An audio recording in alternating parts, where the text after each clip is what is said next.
Philippine National Police, pati na ang Civil Aviation Authority of the Philippines o CAAP ay naka-heightened alert status. Ang buong puwersa sa buong bansa. May no Lenten break policy pa nga ang Bureau of Immigration. So si Colonel Jane Fajardo makakausap natin ngayon at tagapagsalita ng Philippine National Police. Magandang umaga, Colonel Fajardo. Magandang umaga po, Sir Aljo. Opo, hingi lang po kami ng update sa pagtutok ng PNP sa seguridad sa bansa ngayong Semana Santa. Wala ba tayong natatanggap na threat?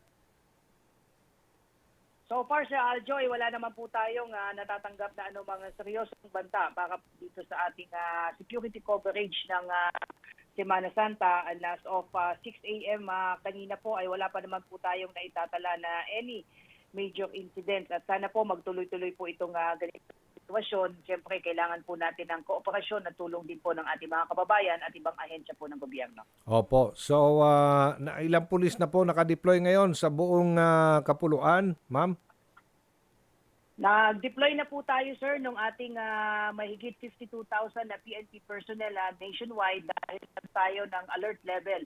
Simula po kahapon po ng 12:01 na midnight po ay nasa heightened alert na po tayo to make sure po na meron po tayong sufficienting bilang ng PNP personnel natin na nakadeploy sa mga areas of convergence po. May mga hotspot ba kayong na-identify ngayong Semana Santa?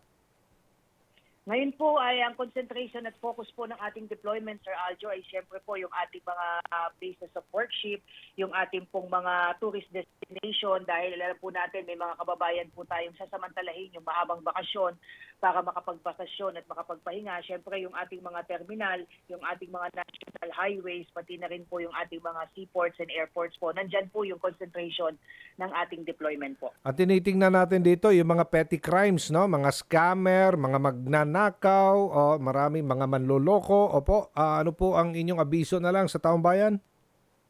Ang paalala po natin sa ating mga kababayan na sasamantalahin po yung mahabang holiday po ay ingatan niyo po, siguraduhin po nga nakakandado ang inyong mga tahanan at nakasara din po yung mga bintana para hindi po tayo masalasihan. At yung lagi nating paalala, kung maiiwasan naman po na mag-postpone ng inyong mga kaganapan sa inyong mga buhay, pati na rin po yung inyong mga airline tickets, yung mga booking sa mga accommodation, dahil minsan po hindi natin napapansin ay may mga nakalagay po doon information at once makita po yan at mahagip po ng mga cyber criminals ay maaaring manakaw po yung mga importanteng information at magamit po yan para kayo naman po ay mabiktima po ng mga scam. Okay, sige. Maraming salamat po sa inyong panahon, Colonel Jane Fajardo, ang tagapagsalita ng PNP. Thank you po, ma'am. Thank you, sir. Okay. Sige, pero malaki pa rin ang maitutulong ng taong bayan para tulungan bantayan ang seguridad ng bansa. Sumanggunin lang po tayo sa PNP. Okay? Alright. Transportation Assistant Secretary Hector Villacorta, makakausap naman natin. Nasa linya na. Magandang umaga, ASEC Villacorta. This is Aljo Bendijo. ASEC. Thank you. Good morning, Aljo, and salamat sa imbitasyon. Opo, hihingi lang kami, ASEC, ng update sa paghahanda naman ng DOTR ngayong Holy Week. Oo, umikot si Secretary Bautista, sina Secretary Abalos at Secretary Ivan Uy ng DICT kahapon sa PITX na land-based. Tapos nagpunta sa Terminal 3 for the air sector at nung hapon naman ay nasa North Harbor for the maritime. So management by inspection ang nangyari kahapon para alerto ang ating mga personnel during these 8 days from Palm Sunday to Easter. Okay, kumustahin muna natin. Siyempre, yung NAIA muna tayo. Maayos na ba ang NAIA ngayon? ASEC? Natawa ka, ASEC. Parang meron tayong mga contractor doon na hinahanap na yung surot. Natakot na rin yung mga surot. Medyo laylo sila ngayon. At sila ang viral eh. Yung daga ho, wala na. Wala na? Magaling yung dagang yun dahil kung kailan may media at saka lumabas, usually pag may mga ilaw, nagtatago yan eh. Ganon. So, okay na. Wala nang surot pala. Pwede na tayo. May mga pagbabago ba kayong ginawa dyan sa NAIA? Tinanggal na yata yung mga upuan sa arrival area? Yung kasing mga ratan-ratan ng pinamumugaran ng kwan eh. Opo. Mga... Hindi po. Nakausap ko si GM Ines. Tinanggal na yung mga upuan sa arrival area kasi nga marami daw mga nananalisi. Yung bang mga manloloko sa loob pupunta dyan sa airport? Opo. Ano mga... Opo, para maiwasan natin ito. Ang daming mga scammer po ngayon sa airport. At nagtatag kami kahapon din ng pinaigting na anti-scam program. Kaya ini-invite natin ang mga taong bayan na pagka sila ay may nag-text sa kanila o tumawag na hindi nila kilala yung number, dudahan na muna dahil cyber na rin ang mga criminal ngayon. Kaya work from home lang sila eh. Ang lalaki ng kinikita nila eh. Opo. Sa PPA naman po tayo, Asek, paano po tayo makakasiguro na walang mga kasong overloading sa mga barko? Oo nga. Kailangan natin ng kooperasyon din ng ating taong bayan dahil alam mo naman maski may limit ang capacity, sasabihin, isa lang naman ako eh. Pag tagal-tagal, 100 na yung nakisingit. Wag na nilang itaya yung buhay nila dahil number 1 tayo sa Doña Paz, 3,000 casualties. Opo. Talo natin ng Titanic eh. Sus, no? Okay. So, ingat lang at sumunod tayo sa loading capacity at high alert ngayon ang Coast Guard at PPA. Aljo. Okay. Sa mga bus, sa mga terminal ng bus naman, kumusta sitwasyon? May nagpositibo yata 2 driver gumamit ng illegal na droga pending confirmatory result dyan sa PITX. Yun nga ang ating binabantayan dahil yung inaantok na sa bandang gabi, ang panlaban daw nila droga pero hindi pwede nating payagan yan eh. Naku, bawal yan. Na aksidente ang katambal niyang droga. So, random testing tayo sa drug sa mga drivers. Okay. Ano mga challenges po ng DOTR ngayon na agad na tinutugunan, Asek? Yung congestion, andyan kasi convergence sa mga terminals, PITX, airport, Cubao, Buendia. 12 million kasi yung daytime population ng Metro Manila eh. Opo. 3 million na lang naman ng residente dyan. Kaya talagang milyon-milyon ng land, sea, and air na aalis at magpo 4-day vacation. Okay, sige. Abiso na lang, Asek, sa lahat ng mga mamamayang Pilipino ngayong Holy Week na bibiyahe para magbakasyon at gunitayin ng Semana Santa outside Metro Manila at yun ang mga kababayan natin from the province na pupunta sa Metro Manila. Go ahead po, Asek. Thank you, Aljo.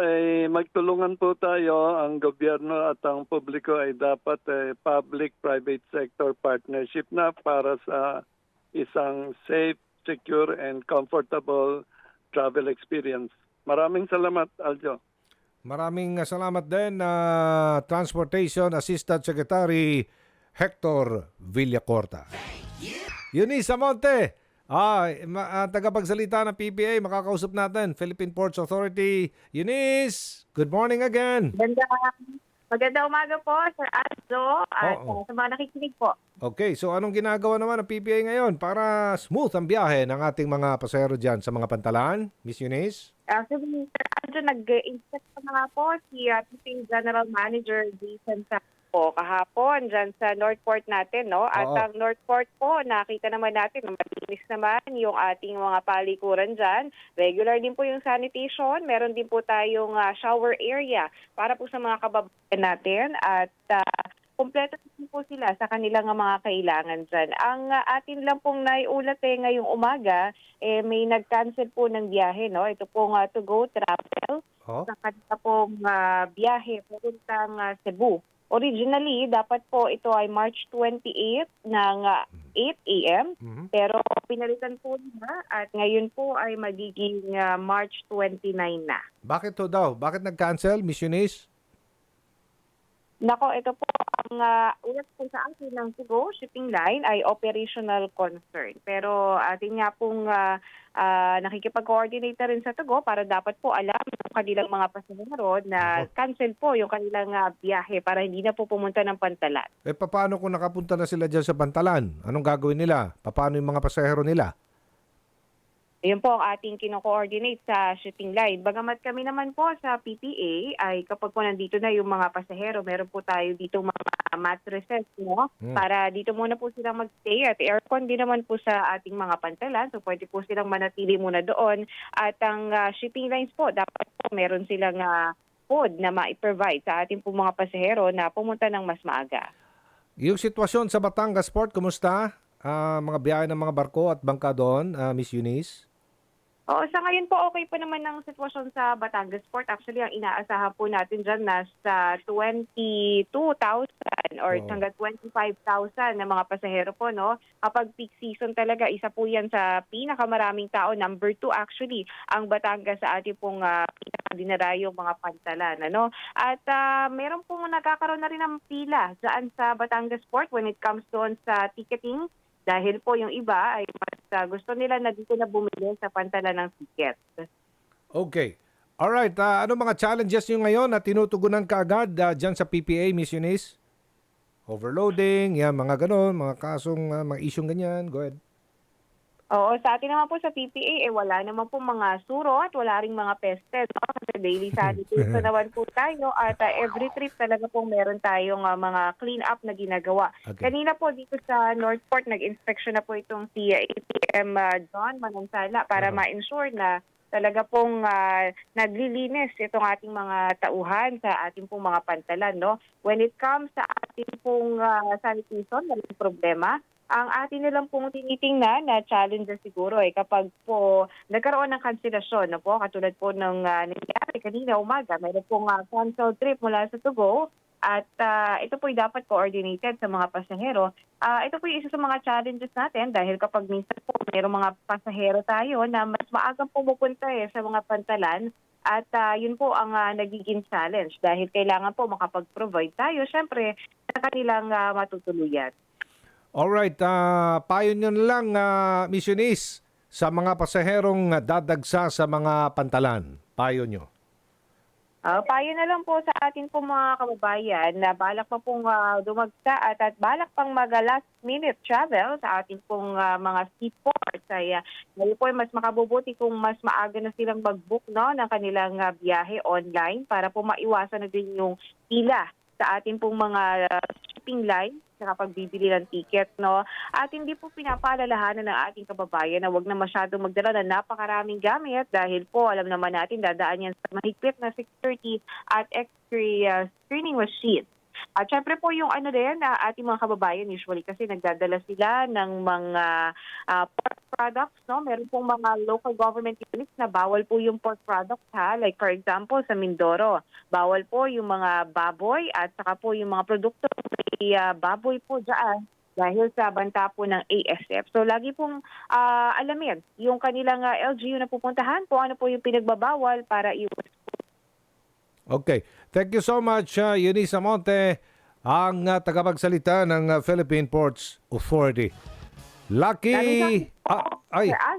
Ingat, Eunice. Thank you.